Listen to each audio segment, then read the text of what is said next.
Assalamualaikum warahmatullahi wabarakatuh. Saat ini Chandra berada di sebuah acara pelatihan sulap edukasi dan jago dongeng. Tepatnya, kita berada di Gedung Serbaguna, Komplek Rumah Jabatan Anggota DPR RI, Kalibata, di lantai 2. Seperti apa situasi dan juga suasananya? Mari kita saksikan.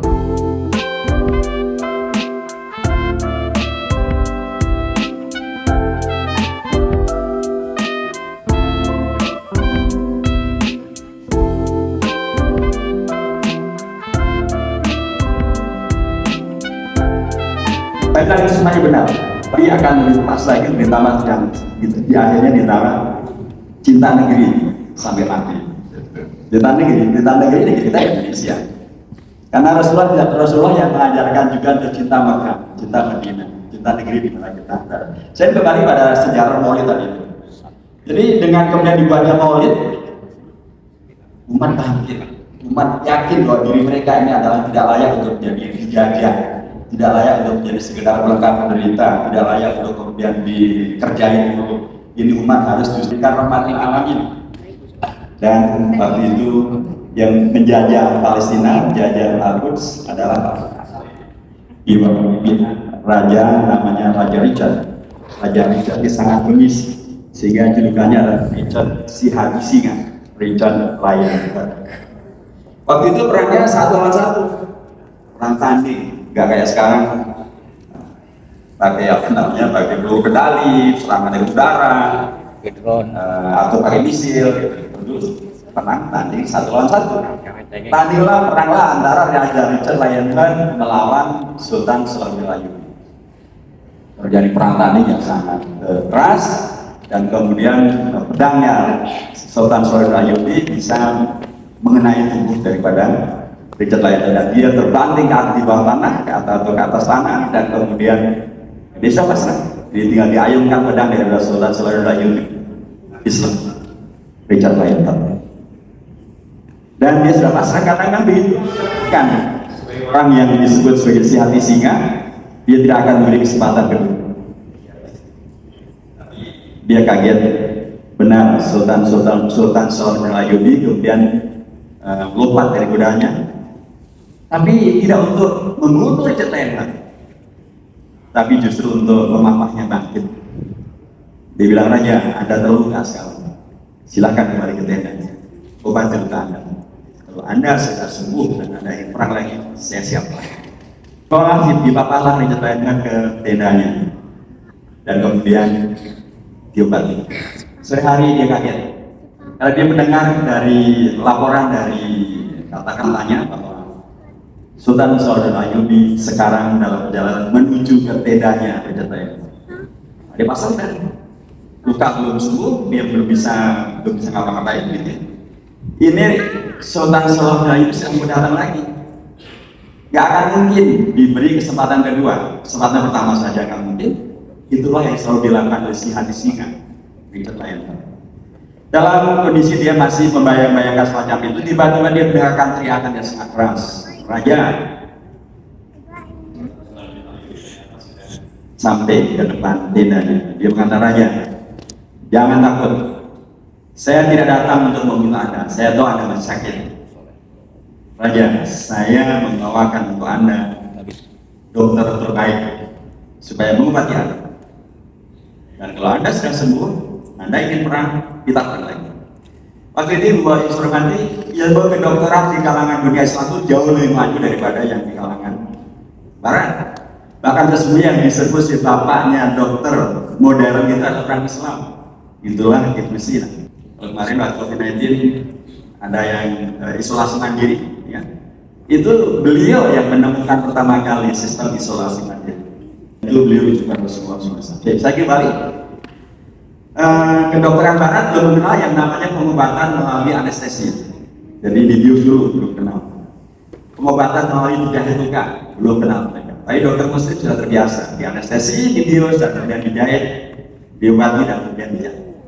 Raja, jangan takut, saya bawakan untuk Anda dokter terbaik supaya bisa mengobati luka Anda supaya segera lekas sembuh.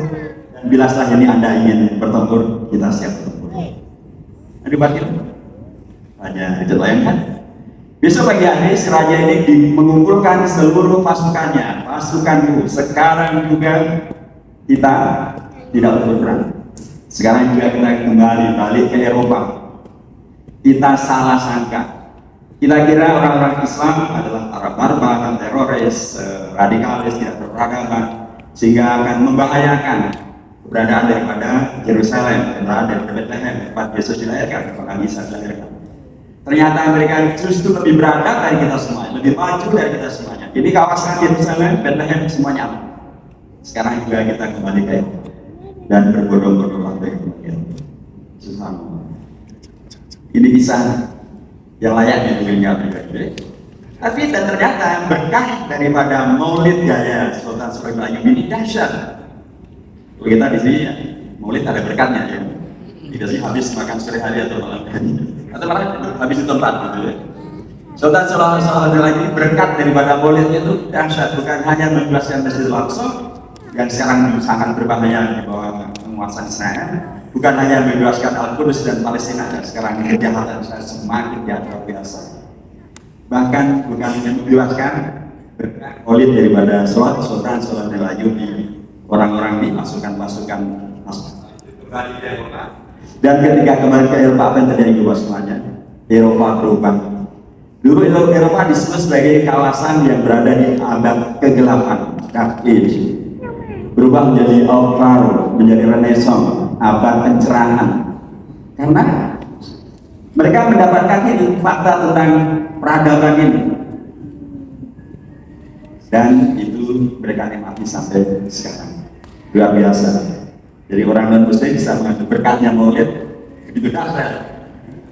Kita ini mengambil berkat Maulid, mudah-mudahan tidak hanya habis makan sesiang, gitu, dan berkelanjutan. Kita akan mendapatkan berkat Maulid bukan karena kita mendapatkan hiburan dari para ustaz-ustaz. Kadang-kadang kan yang diingat dari Maulid, ustaznya lucu, ustazahnya lucu, gitu kan. Tapi perhatikan, Sultan Sulaiman Ayyubi menghadirkan berkah Maulid yang bahkan membuat seluruh Eropa berubah. Hanya Masjid Al-Aqsa bebas, Al-Quds bebas, tapi sekarang kita mulai sejarah juga menghormati. Israel dan media Barat mencoba meracuni anak kita semuanya dengan sejarah yang mereka manipulasi, dengan informasi yang mereka manipulasi. Contoh, tentang Masjid Al-Aqsa. Mereka mengatakan umat Islam salah paham. Masjid Al-Aqsa itu bukan yang ada di Palestina. Masjid Al-Aqsa itu kan kita ngapain kita bela Palestina, bela Gaza, kan ada Masjid Al-Aqsa. Ngapain bela Masjid Al-Aqsa di Palestina? Masjid Al-Aqsa itu bukan yang ada di Palestina, tapi yang ada di Sidratul Muntaha, tempat Rasulullah berisra dan Mi'raj. Jadi udah lupakan itu Palestina, lupakan Masjid Al-Aqsa di Quds, bukan itu yang dimaksudkan oleh Al-Quran. Dan kata mereka, Al-Aqsa itu artinya paling jauh. Nah kan, memang bukan yang terjauh kan bukan yang ada di Palestina. Coba lihat sekarang di utaranya Yerusalem atau di utaranya ada Libanon. Lebih jauh lagi musim depan. Pelajaran yang disampaikan kembali, sementara dongeng-dongeng dari kisah yang salah mampu meracuni bukan sejarah. Demikian motivasi dari Bapak Wakil Ketua MPR, Bapak Dr. Hidayat Nur Wahid. Sebelum meninggalkan tempat acara, kami mohon berkenan kepada Bapak Hidayat Nur Wahid untuk dapat berfoto bersama dengan para narasumber.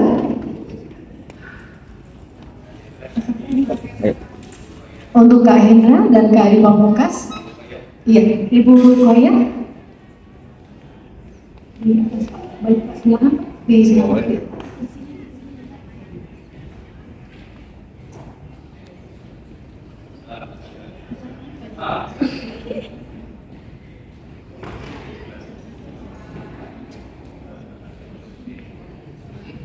Hitung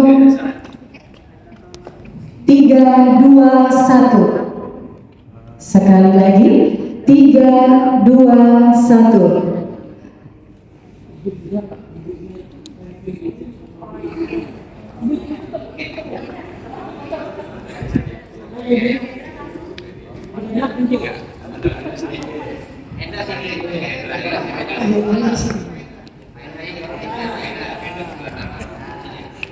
Jadi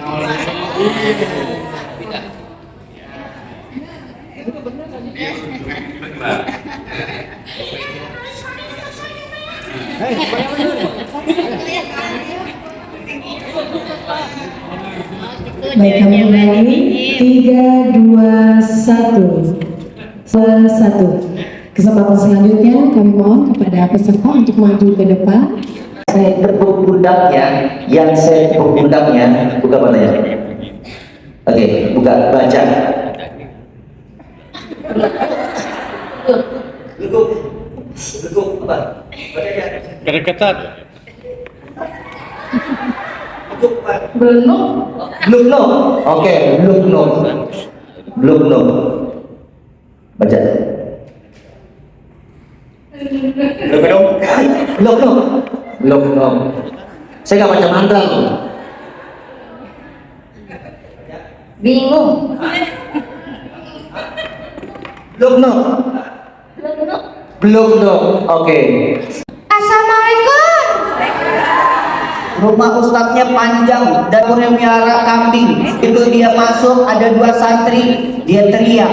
Nah, pakai gaya bu, kan nggak ada di filmnya kan gitu kan? Dia teriak,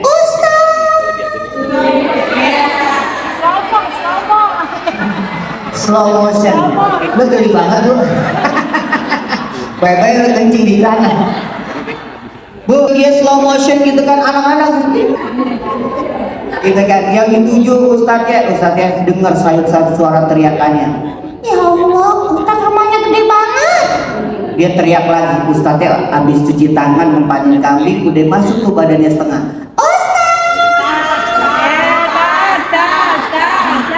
Ketemu papasan, Fatimah. Ustaz. Fatimah, sini duduk. Pak Ustaz, aku mau nanya. Tentang apa? Nih, aku ada PR dari Bu Guru. Bagaimana cara mencintai Rasulullah? Coba kamu baca poinnya. Bu, orangnya 1 atau 2? 2. Tapi suaranya 3. 2. Suaranya 2, 3 dari mana? Suaranya 2. Fatimah nanya, abis itu suruh baca. Coba baca poin pertama. Sebut namanya. Namanya siapa Pak Ustaz? Nama nabi kamu siapa?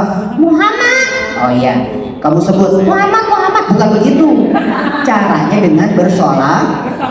Allahumma sholli wa sallim sayyidina Muhammadin sahibil busra salatan Tubashiruna biha. Boleh nggak nanti kalau ada kegiatan di Kecamatan Pasar Minggu contohnya ibu bapak sekalian ikut lagi? Boleh, karena nanti kegiatannya temanya yang berbeda ya, insya Allah nanti ada pelatihan public speaking, pelatihan yang belum di selatan itu hypnotici, jadi boleh ya. Ini informasi yang tidak sampai hari ini pun saya minta maaf, yang isi Google Form 51 yang datang lebih dari itu, kemudian snack box-nya nggak kebagian, makanya ngomongnya agak buru-buru sebelum jam 12 nggak dituntut makan siang ya Bu ya.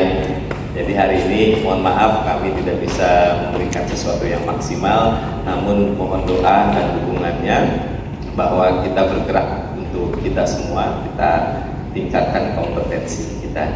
Jadi terima kasih dan mohon maaf apabila banyak kekurangan. Sampai bertemu dan berjumpa di kegiatan-kegiatan berikutnya. Insyaallah kita hidup cuma sekali, maka mari sama-sama kita hidup yang berarti. Itu saja saya akhiri dan terima kasih. Assalamualaikum warahmatullahi wabarakatuh.